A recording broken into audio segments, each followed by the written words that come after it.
തെരഞ്ഞെടുപ്പിന് മുൻപ് UDF നൽകിയ 5 വാഗ്ദാനങ്ങളിൽ ഒന്ന്, 5 ഇന്ദിരാ ഗ്യാരണ്ടികളിൽ ഒന്ന്. KSRTCയിൽ സ്ത്രീകൾക്ക് സൗജന്യ യാത്ര. ആ വാഗ്ദാനം നടപ്പിലാക്കാനൊരുങ്ങുകയാണ് UDF സർക്കാർ. KSRTC ബസ്സുകളിൽ ജൂൺ 15 മുതൽ സൗജന്യ യാത്ര നടപ്പാക്കാൻ പോവുകയാണ്. ആദ്യഘട്ടത്തിൽ ഓർഡിനറി ബസ്സുകളിൽ മാത്രമാണ് ഈ പദ്ധതി. 100 ദിവസങ്ങൾക്ക് ശേഷം ദീർഘദൂര സർവീസുകളെ കുറിച്ച് ആലോചിക്കാനും തീരുമാനമുണ്ട്. അതേസമയം ഓർഡിനറി ബസ്സുകളിൽ മാത്രമാകുമോ എന്നത് പലർക്കും ആശങ്കയുണ്ടാക്കുന്നുണ്ട്.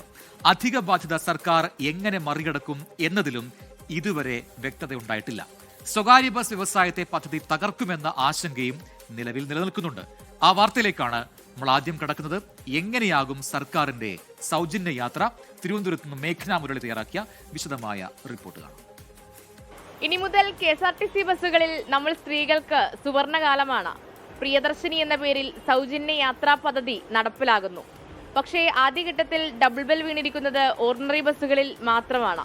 സൗജന്യമായി ദീർഘദൂര യാത്രകളൊക്കെ ആഗ്രഹിച്ചിരുന്നവർക്ക് നിരാശയാണ് ഫലം. രണ്ടാം ഘട്ടമായി ദീർഘദൂര യാത്രാ പദ്ധതിയും നടപ്പിലാക്കാനും സർക്കാർ തലത്തിൽ ആലോചനയുണ്ട്. പ്രിയദർശിനി എന്ന് പേരിട്ടിരിക്കുന്ന പദ്ധതിയിൽ പ്രായമോ മറ്റു മാനദണ്ഡങ്ങളോ ഇല്ല. എല്ലാ സ്ത്രീകൾക്കും ഓർഡിനറി ബസ്സുകളിൽ സൗജന്യ യാത്രയെന്ന് മുഖ്യമന്ത്രിയുടെ പ്രഖ്യാപനം. ഇതുവഴി സാധാരണക്കാരായ KSRTC യാത്രക്കാർക്ക് ലാഭിക്കാനാവുക 1000 മുതൽ 2000 രൂപ വരെ. രണ്ടാം ഘട്ടമായി സിറ്റി, ഫാസ്റ്റ്, സൂപ്പർഫാസ്റ്റ് ബസ്സുകളിൽ സൗജന്യ യാത്ര കൊണ്ടുവരാനുള്ള ആലോചനകൾ നടത്തും. അതിനായി ആദ്യഘട്ടത്തിൽ ഉൾപ്പെടുന്ന 100 ദിവസങ്ങളിൽ KSRTC ലാഭത്തിലാകേണ്ടതുണ്ട്. പഠന റിപ്പോർട്ടിന്റെ അടിസ്ഥാനത്തിൽ മാത്രം തുടർ തീരുമാനം. വരുമാനം കണക്കാക്കിയിട്ടില്ല, പ്രായം കണക്കാക്കിയിട്ടില്ല, കണ്ടീഷൻസ് ഒന്നും ഇല്ലാതെ ആദ്യം ഓർഡിനറി ബസ് സർവീസിലാണ് ആദ്യഘട്ടത്തിൽ ഈ പദ്ധതി സൗജന്യ യാത്ര തീരുമാനിച്ചിരിക്കുന്നത്. 6 മാസത്തിനുള്ളിൽ KSRTCയുടെ വരുമാനം കൂടി കുറച്ചുകൂടി വർദ്ധിപ്പിച്ച് ഇതിൻ്റെ മറ്റൊരു ഘട്ടത്തിലേക്ക് കൂടി കടക്കാൻ പറ്റും എന്നാണ് സർക്കാർ കരുതുന്നത്. ഓർഡിനറിയിൽ മാത്രം നടപ്പിലാക്കുകയാണെങ്കിലും 60 കോടിയോളമാണ് അധിക ചെലവ്. പെൻഷൻ, ഇന്ധന ഇനത്തിൽ സർക്കാർ നൽകുന്ന 125 കോടിക്ക് പുറത്താണ് അധിക ബാധ്യത. എന്നാൽ KSRTC ആശങ്കപ്പെടേണ്ടതില്ലെന്ന് മുഖ്യമന്ത്രിയും ഗതാഗത വകുപ്പ് മന്ത്രിയും ഒരേ സ്വരത്തിൽ പറയുന്നു.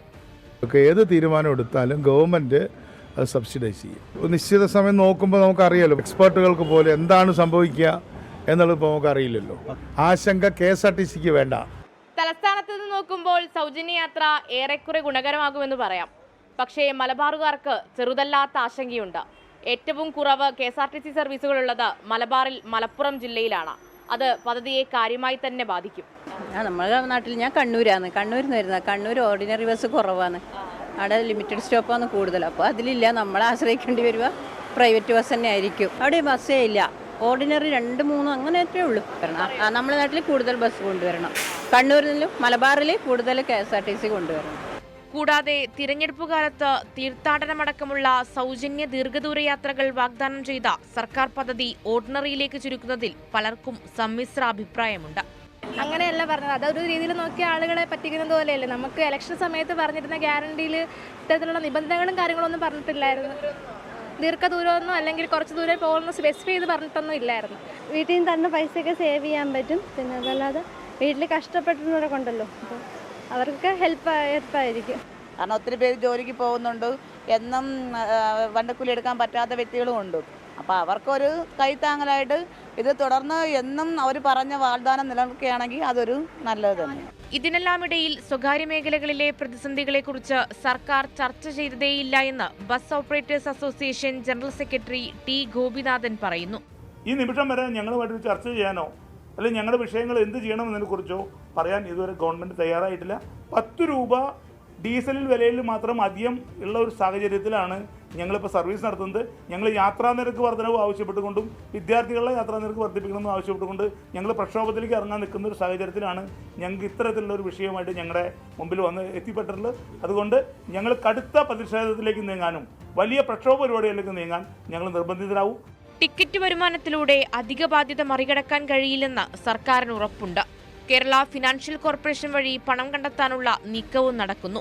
ചുരുങ്ങിയ ദിവസങ്ങൾ കൊണ്ട് ജെൻഡർ ടിക്കറ്റിംഗ് നടപ്പാക്കുന്നതിനുള്ള പരിശീലനവും തുടർ നടപടികളും പൂർത്തീകരിക്കാനാണ് വകുപ്പ് തല നിർദ്ദേശം. ഒരു കാലത്ത് എങ്ങനെ പോയാലും നഷ്ടം മാത്രം ഉണ്ടാക്കിക്കൊടുത്ത ആനവണ്ടികളെക്കുറിച്ച് ഓർമ്മയില്ലേ? അതിൽ നിന്നെല്ലാം കരകയറി വരുന്നതേയുള്ളൂ. ഈ അധിക ബാധ്യത സർക്കാർ എങ്ങനെ വഹിക്കുമെന്ന് ഓർക്കുമ്പോൾ തല പുകയുന്നുണ്ട്. തലപുകയേണ്ട ആവശ്യമില്ലെന്ന് സർക്കാർ ഉറപ്പു നൽകുന്നു. കാത്തിരുന്നു കാണാം. മേഘ്ന മുരളി, 24 തിരുവനന്തപുരം.